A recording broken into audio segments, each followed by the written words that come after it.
Okay, so I want to talk about the product that we're going to replace with from BioBan, what BioBan was used to be. Very similar product. This is bought through Ferguson. It's called Liquid Lightning. So there's two different deals on this, and basically what it is, it basically dissolves grease, paper, soap, hair. I mean, it does all that, and it's not like Drano. I'm not sure if you guys have ever smelt this stuff before.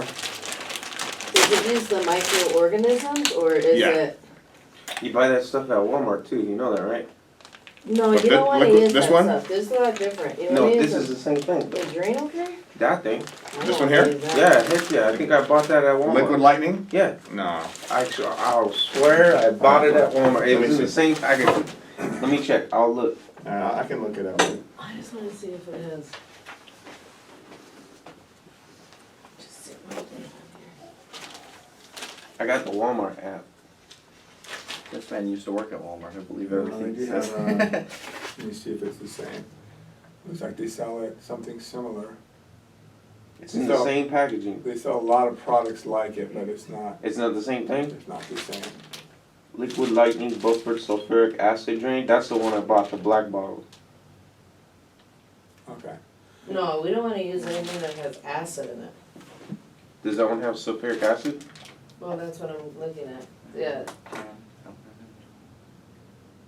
because for cast iron pipes and tubs and all of that, the acid is really bad for it. I don't even know where they're doing that. Well, we should pull it out. Okay, so. I'm sure it's all right back here somewhere. Huh? Probably right there in the table of contents. That's so funny. Shouldn't be the same. Okay, well, this is what, This is like, this is do what, not allow liquid lightning flow to come directly in contact. with stainless steel, aluminum surfaces, non-acid resistant surfaces. So there must be acid in it. There right? is acid. Most drain cleaners have acid. Okay, so, well,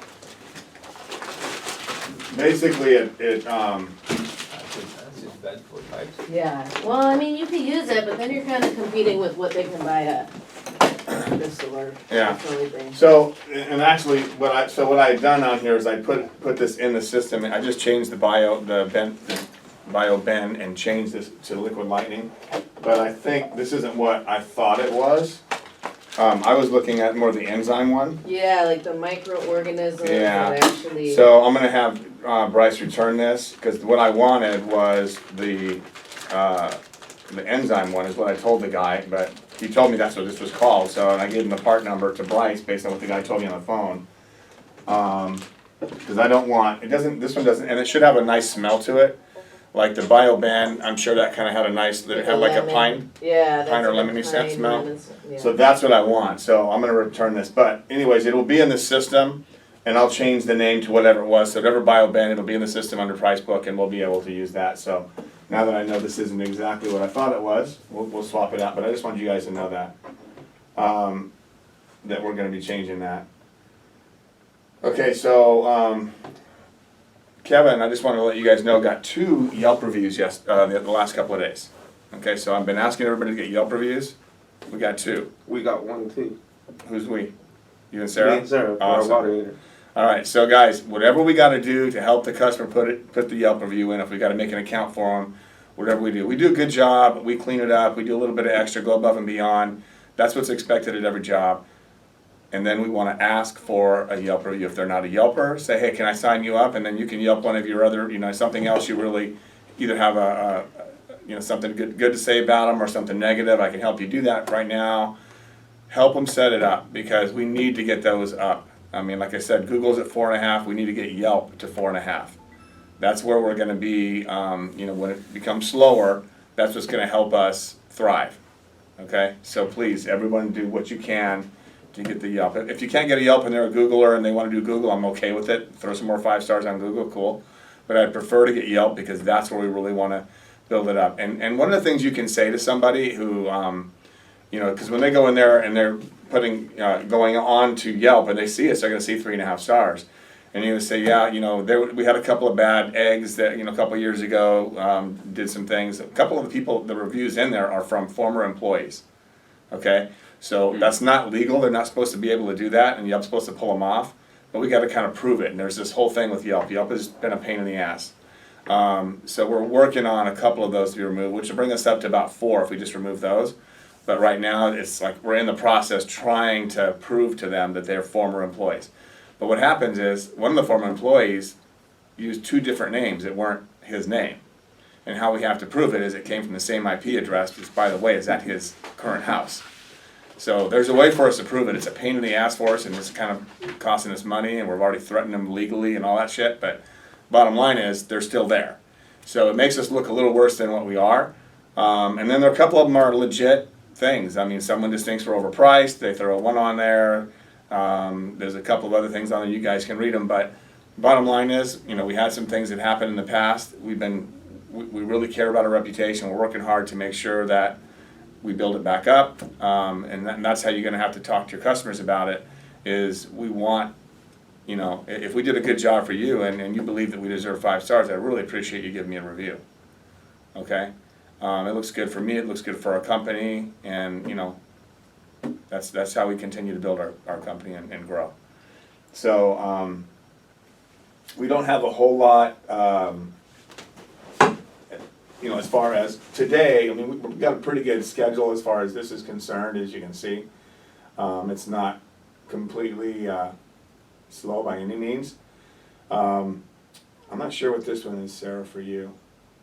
Quoted wire, leaky, rusted, and out trap under kitchen sink. Okay, requested Sarah. So that does happen. And so then this one here is a pinhole leak. Never done work at this address is what it says on here per Sarah.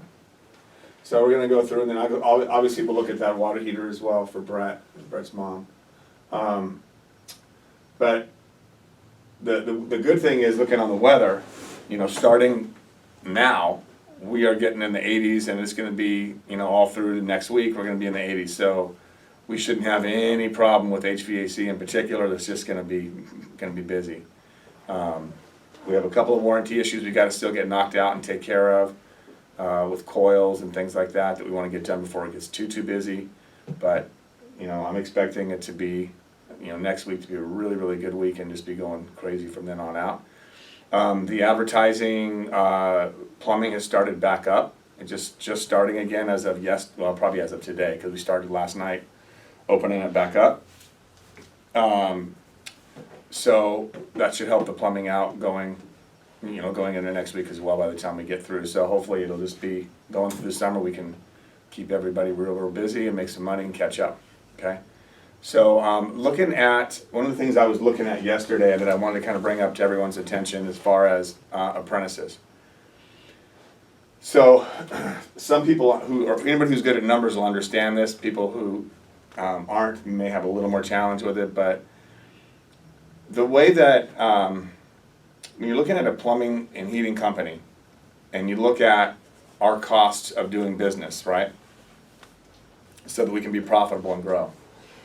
I know a lot of people have this misconception when they see, oh, okay, this is how much I'm getting paid, you know, the company must be making a ton of money. It doesn't work that way. And normally what happens is, you know, the way that we try to price things or cost things out. So the way that I pay commission, for an example, you know, people out in the field, it should be about 30% of our gross sales, okay? So if we do $10,000, what's 30% of $10,000? $3,000. Pretty simple, right? $3,000. So that $3,000 does not just include what they make, their actual net pay. I mean, it's their gross pay plus all their taxes and what we pay on workers' comp and liability, what we pay on Social Security, all of that, okay? So when I do out, you know, like for an example on Sarah, and I'm gonna use Sarah as an example just because I can, but I just wanna show you guys something kind of quickly here. So Sarah, Sarah makes 32% on everything pretty much, almost every single week. Every once in a while she'll make a 29 or 31 or something, but almost every week. If she has a bad week, she's like, that's like unusual. So she's making 32%. Now that's on service volume, right? So typically, let's say on a $10,000 job, what really, and then I average this out kind of over some of the last few weeks, and I was looking at some of the normal jobs that she makes 32% of, the normal weeks. So let's say I'm just for an estimated amount, she's gonna take out of this, it really ends up being from the gross after we take out costs, because here's a sale, all right, then we have materials, and we mark up materials, whatever that number is, and that fluctuates. And then we're gonna have, labor that she may have on the job, which apprentices and so on. That goes on there. We mark that up a little bit. Yeah. Hey, Kevin. What's up?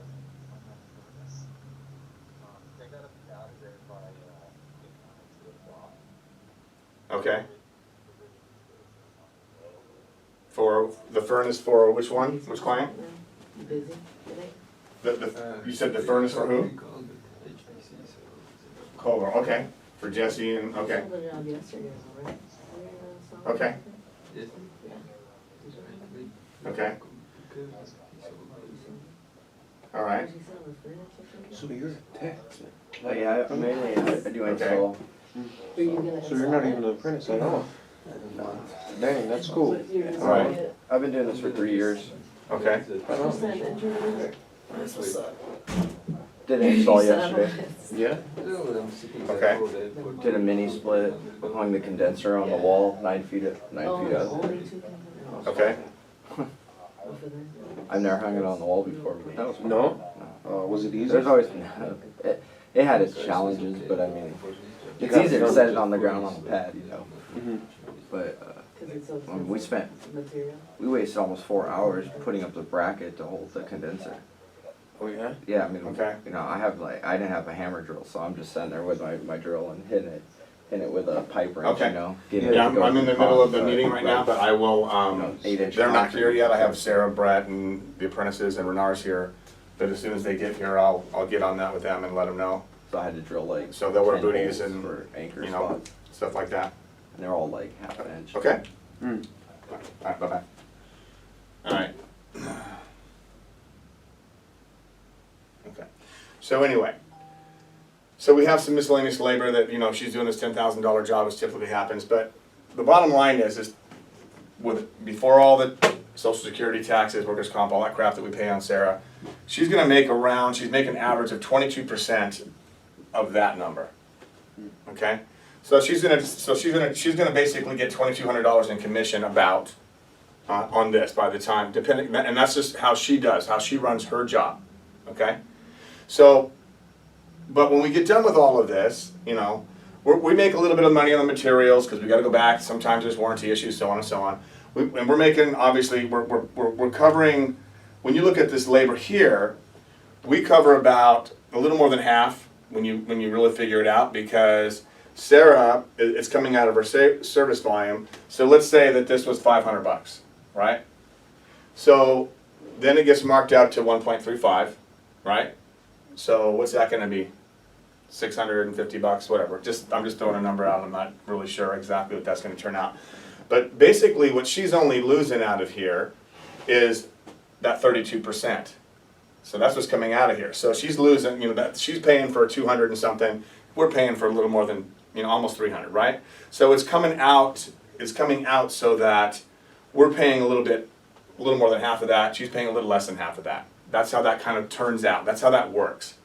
And the reason I'm explaining that to you guys is because that cost for us, when we look at what I'm paying Sarah, which is 22%, and then I got to pay 7.5% in social and all the workers' comp and everything else, I'm paying my 30%. So I'm good with Sarah's numbers.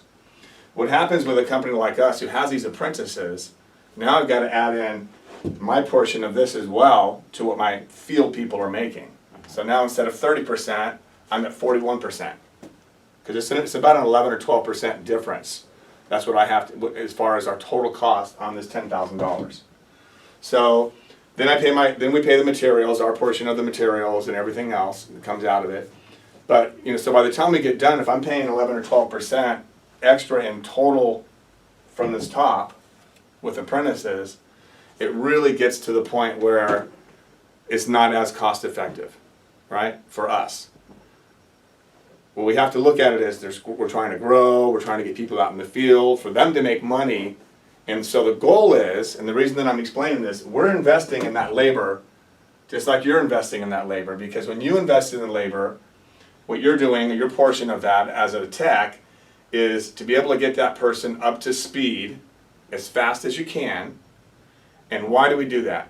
Because then they're going to benefit you so you can get more work done. And if you start adding these numbers in, and even that little 32% you're paying of their part of the labor, you end up making more income overall because you have someone helping you. In the beginning, it's not going to be that way though.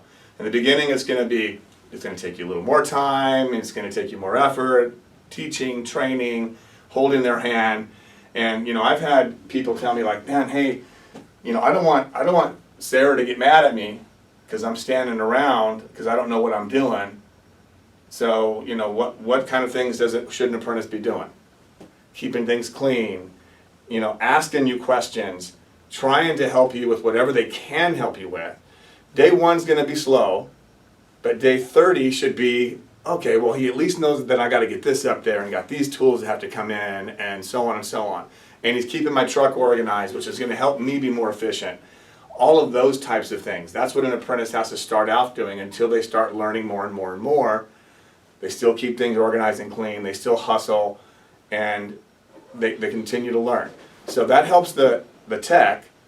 And then what helps us is as soon as we're able to get that person into a truck themselves, even doing the minor stuff, maybe they can't do full-on plumbing or full-on HVAC installs, but they can go out and maybe diagnose this, or add Freon to this, or do the water heater flush, maybe change out a faucet, whatever it is, right? Toss somebody a lead. Exactly, or turn it over to somebody else like Sarah, or whoever has the experience for an artist who can do an install for whatever it is that we're talking about.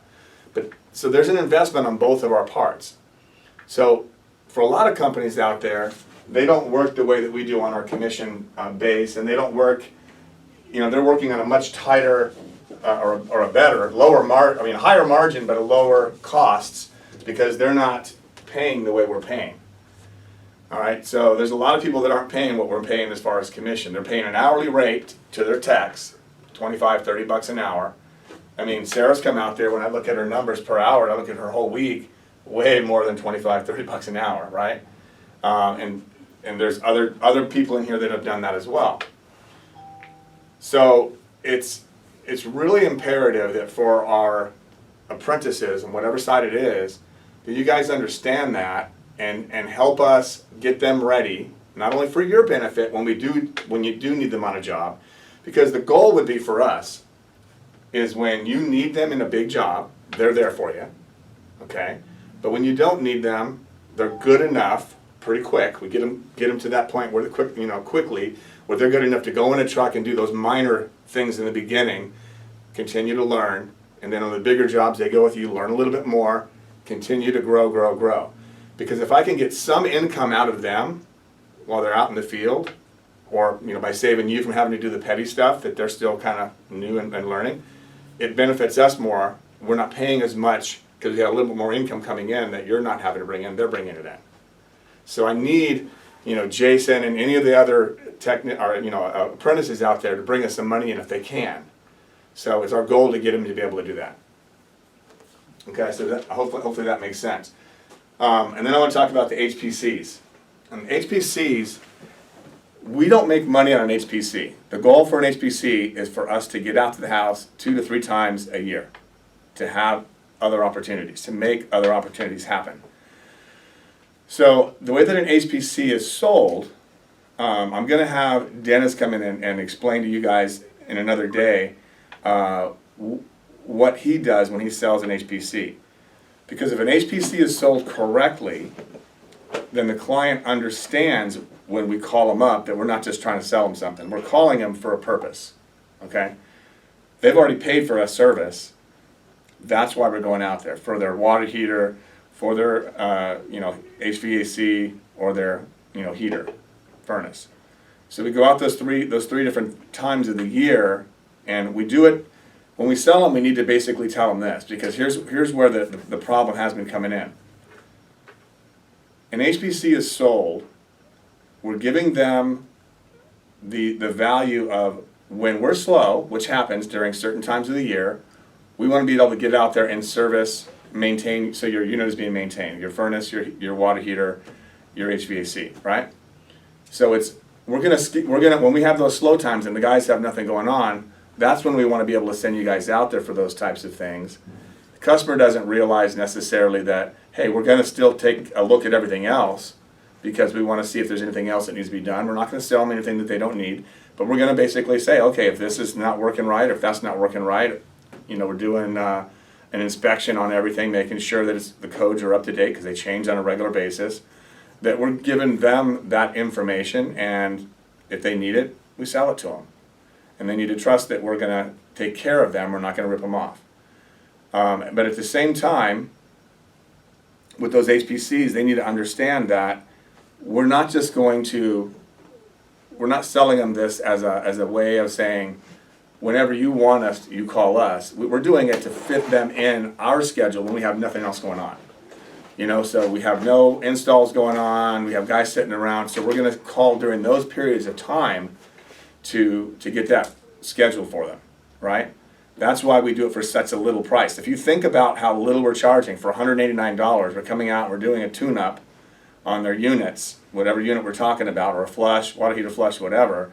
And unless there's some parts that we're installing, we're not charging them anything else. We don't make money on that. Because if you were to explain to a customer, for $189, this is what you're getting, and you really explain to them, not in addition, they're going to get their 15% discount, which that's just kind of an added bonus for being a member, because now we have a client that's going to be working with us. But the goal is for them to understand that we're going out there when it's convenient for us because we have nothing going on. That's why we're able to work for so cheap on an HPC. And for us as technicians, our goal is not to just go and do that service. It's to find out if there's anything else that we can do for the company. It gives us another opportunity every single time we go there. Is there a code upgrade? Is there something that's failing that needs to be replaced? Some type of repair? Or, have we looked at, we look in their history, we see other estimates that we gave them. Maybe something was starting to fail before and now it's really bad. We don't want them to all of a sudden try to turn one of their systems on and it doesn't work. They don't have hot water. For an example, even on Brett's family's house, his mom, water heater's leaking. If someone would have been doing a maintenance thing, every year, probably would have seen that was going to be coming, and you offer it to them.